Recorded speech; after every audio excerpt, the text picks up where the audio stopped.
5 people we might consider to be wealthy, by Krishna's mercy.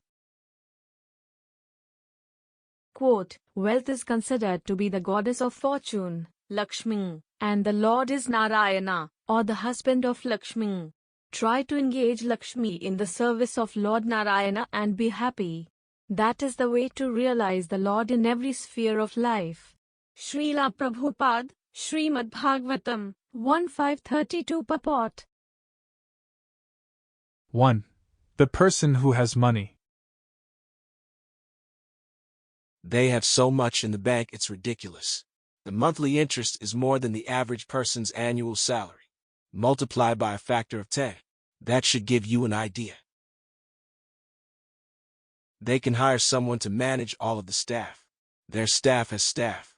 Someone to cook, someone to clean, a person to drive. A teacher comes to the home.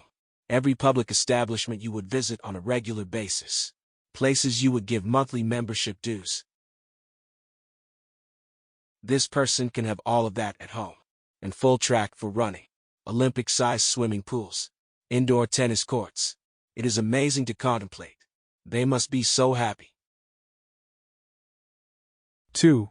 The person who has stock. They refer to it as a golden parachute. I am not sure of the origin of the term, but I guess it refers to someone being able to land safely after they have left a job. The parachute in this case is rather expensive. Even after retirement, the CEO has so much stock invested in the company they were previously leading. The net worth calculation is based on these shares. Granted, that is only in the case of a hypothetical liquidation. I doubt there would be anyone to purchase so many shares at one time. Also, the market fluctuates. Multi-billion-dollar companies have gone bankrupt. It has happened before. Still, with so much stock, these people are considered to be the wealthiest in the world. 3. The person who has land. With the nonsense that went on the past few years, owning land is the way to go. Even if the tyrannical governments come up with ridiculous rules, locking people in their homes for no reason, a landowner can rest easy. They have plenty of space on which to roam. They will be able to go outside and breathe without obstruction. They can invite as many people over for a gathering as they want. Hardly anyone will be able to notice, since the driveway leading to the front door is 1 mile long. 4. The person who has cows. I have heard people say that true material wealth is in owning cows. This is because even with a little land, a single cow can produce so much. There is no question of shortage. There will always be enough food to eat. Should the local supermarket go out of business, we are in trouble. Should there be a disruption to the supply chain, shortage is the guaranteed immediate consequence. Having cows eliminates this vulnerability. Rather, during a time of crisis, people will be flocking towards the person who has such facility, begging them to share in the wealth. 5. The person who has devotion to God. The person. The distinction here is Bhakti Yoga, or the spirit of devotion to a specific personality. There is no single name to tie him down, to fully define the concept, but the word Bhagwan is commonly used in Vedic literature. To translate to the best extent possible, Bhagwan refers to someone who has all opulences in full and simultaneously. This makes Bhagwan the most fortunate person. He has beauty, wealth, strength, fame, wisdom, and renunciation. Bhakti Yoga has the specific target of Bhagwan. He is the person for whom all efforts are dedicated. His interest is primary. He takes the highest priority when aligning the tasks for a given day. His satisfaction is what matters most. His potential dissatisfaction is the biggest deterrent to any ill-advised proposed behavior or action. Yat karoshi yad ashnasi. Yat juhoshi dadasi yat. Yat tapasyasi kaunte.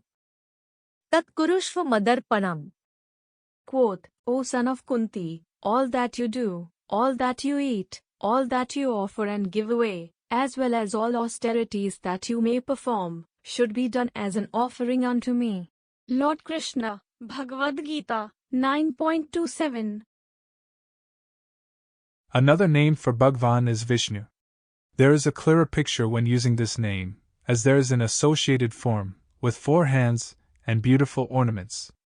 It is seen that devotees of Vishnu tend to be poverty-stricken, when utilizing the net worth assessment. They may be frail and skinny.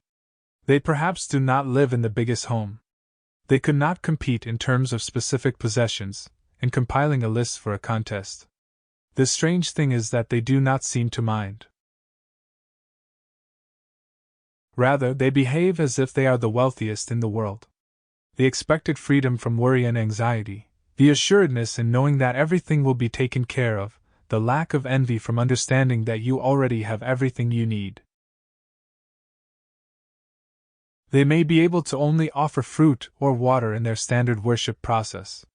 They might only be able to find a single flower to present before a deity of Vishnu. They have strong faith that the offering will be accepted, that there is a direct interaction with the person who is wealth personified. After all, he has the goddess of fortune as his eternal companion. Vishnu is always with Lakshmi. If I am aligned with him in consciousness, there is a kind of oneness. The picture is complete. The interest is the same, though the roles of the participants are different. A person within this relationship can appreciate the simple things in life. They feel they have everything they need. The only urgency is to work further in seeking the pleasure of the all-attractive one, who has the world and more at his fingertips, ready to share with his countless children.